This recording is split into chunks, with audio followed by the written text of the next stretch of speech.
Season, home dog of the week, took care of business against Mississippi State Bulldogs. That was a game where it kind of like the Mike Leach stuff we always talk about. You don't know what Mississippi State team you're getting week in and week out. Going into Death Valley, doesn't really matter how good you are. It's a tough place to play, and LSU looked a lot better this past week. Absolutely. Well, we'll see where we're going this week. I feel pretty good about this week's slate of games. This is gonna be a strong weekend, Matt Green. And excited to get into it. So our week 4 picks, Matt Green, I have a hunch as to where we're going to start here. Yes, sir. We got to start at College Game Day, the site of game day this week.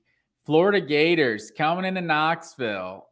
Tennessee Volunteers are a 10.5-point favorite at home. So a little background here for the listeners.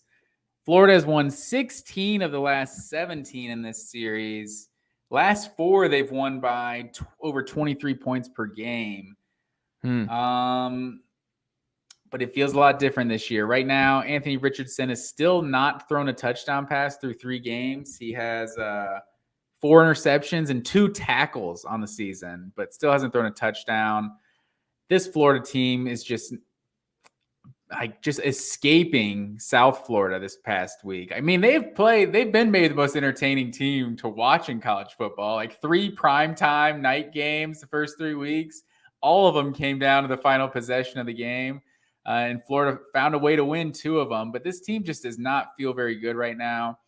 Anthony Richardson is just, I think we can, through 3 games, I think we can bury the Anthony Richardson for Heisman hype. Like, this offense just does not look very good, and the defense doesn't look particularly good. Like they were opportunistic in the Utah game, but yeah, haven't been very impressed with Florida. It's hard just because of like the psychological edge Florida seems to have on Tennessee, but I don't know. This is just a way better team. It's hard to pick them winning by 2 scores since they haven't won in, 2015, 2016. I want to say 2016. It was 2016. Alvin Kamara. Yeah. Mm. So it's been a while. They blew it in 2015. I don't know if you remember. I think 2015 was the Callaway game. Okay, yeah. So that's a while ago. There's how many coaches? That 2 coaches will go for Florida, and at least is that 2 coaches will go for Tennessee as well. But yeah, Butch Jones versus McElwain in that one. So. That's a long time ago. This Tennessee team just feels so much better than Florida, and it's either going to go 2 ways. I could see Tennessee either winning a shootout and we have like a 48-41 type game, or I could just see Tennessee just absolutely blowing the doors off of Florida, and this one's over by halftime. So I think Tennessee is going to take care of business and win this one big. I was not expecting you to go this way. I like it. I don't know which Anthony Richardson touchdown pass this season has been your favorite. Oh, yeah, man. He's getting tackles though, so you gotta respect that. He's an athlete. Something else to note: Ventrell Miller is a game time decision linebacker, very good linebacker for the Gators. In this one, him being out would be a rough blow for the Gators if he is not able to play in this one. Here's the thing: like, it's terrifying as I listen and read different pieces on this from the national media on this game, where 10.5 was high. Like, I thought it was going to be like 6.5, 7, and 10.5. Here's the thing, and national media is doing this where there is no reason for Florida to win this game.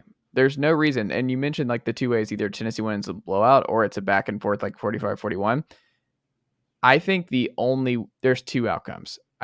But the ones that I see is either a Tennessee blowout or this is like 17-14 in a Florida win. Like a turnover kind of game. Where this is a ugly game where Florida's defense plays the game of their life.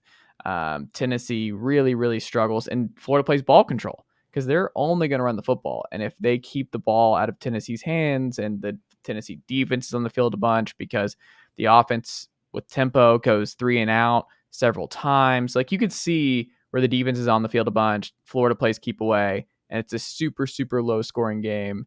and I'm losing my mind in the building, and every Tennessee fan just like throwing up and on the sideline because it's like 7-6 going into the fourth quarter, and Tennessee has like 8 minutes of possession in the game. You could see that kind of scenario. That being said, Gators linebacker Amari Burney says, quote, "We're going to have a very good game plan for Tennessee quarterback Hendon Hooker. I can't give away too much." I don't know. You know what this is starting to sound like, Matt Green? It, like I said all year, and this is what I said before the season. We saw Spencer Rattler, and you got to see it up close and personal this weekend as the Dogs really, really ended the Spencer Rattler revival train in Columbia. What people thought Spencer Rattler, Will Levis, Anthony Richardson could be is what Hendon Hooker and Stetson Bennett actually are, where they are these efficient college football SEC machines. They are now like he's not even been at his apex this year. He's struggled. And struggle is relative to Hendon Hooker, where he's missed a lot of balls. Like he was missing some easy gimmies to Cedric Tillman last week. He was missing some gimmies. Like he's been a little inaccurate. But a little inaccurate from Hendon is still just like he's not doing any turnover-worthy plays. He's not limiting the offense. He has, and this is from Peter Burns. I didn't even realize it was this bonkers. Since becoming the starter, Hendon Hooker has 42 TDs and 2 interceptions. That's insane. The man is incredibly efficient, completing 70% of his passes, even with being a little bit off. Cedric Tillman, maybe just having he as a receiver, just one of the best in the country right now. My thing with this group, there's no reason if you take the Florida, like the Gators helmet logo off and you just call them another team, everyone would say, "Oh yeah, Tennessee's winning by 30 plus." Like if you just look at the numbers, you look at the stats from both teams, you look at the players, everything else, and you remove all history from this rivalry, there is no reason Tennessee should not blow out Florida at home. There's none. And yet we're all nervous. It's the weirdest thing because there's nothing about Florida right now that indicates they can stop what Tennessee is at this point.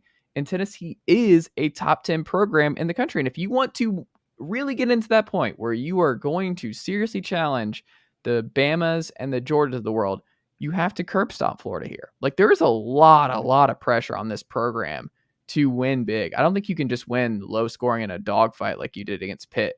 You need to win big. This is like one of the biggest statements. There are so many big time recruits in Knoxville this weekend that, man, this is the moment. You need to blow them out. That's where I disagree. I think this is without a doubt the most important game of Josh Heupel's tenure. Like I think this is a true like must win. Like that term gets thrown around all the time, but because we all the context we've talked about. Like if you don't beat Florida now, when are you going to beat them? Like this is. You're at home. You're clearly there in year one of a transition, new coach. Like this is the time to get them. But I don't part disagree with this. I don't think you have to beat them big because you've beaten them once in the last 17 tries. Like a win is a win, and it is huge for Tennessee football. Like regardless of what happens. So I think I like the fact that Tennessee had that game versus Pitt. Like if they were coming off 3 cupcakes to open the season, Florida's your first real taste of Power 5 football, and a Florida team that's been tested in every game so far. Like I could see an advantage there. Florida's played a bunch of competitive games so far, but they have that game with Pitt that was as competitive as it was. I think with the home crowd, I just don't see any way Tennessee loses this game. I will say, and this is an important variable, Cedric Tillman's probably not playing. I don't know if you knew this or not.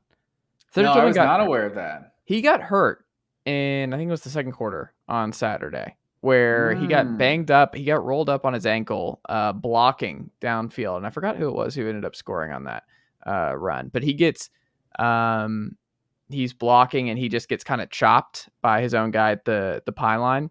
And his ankle has been, like, I don't think he's practiced this week. And Ramel Keaton has been running with the ones all week. So he's highly questionable, but he might go. He's just, if Cedric Tillman goes, he is not the same Cedric Tillman, which is, again, the most Tennessee thing of all time is Cedric Tillman just not being able to play in the biggest game in Josh Heupel's tenure. But so his status is Dan Le Batard for this for this weekend. I don't get it. Oh, I get it now. Highly questionable. But no, I think that's huge because that's one thing I was gonna say. Like, even when Florida's had their bad years, like it seems like they always have that like elite corner on the outside that can shut down the best team's receivers. So, without Tillman, they don't really have that right now. So without Tillman, like that was a big advantage Tennessee was going to have. So, I mean, I think they should still, Heupel does enough with this team offensively that I think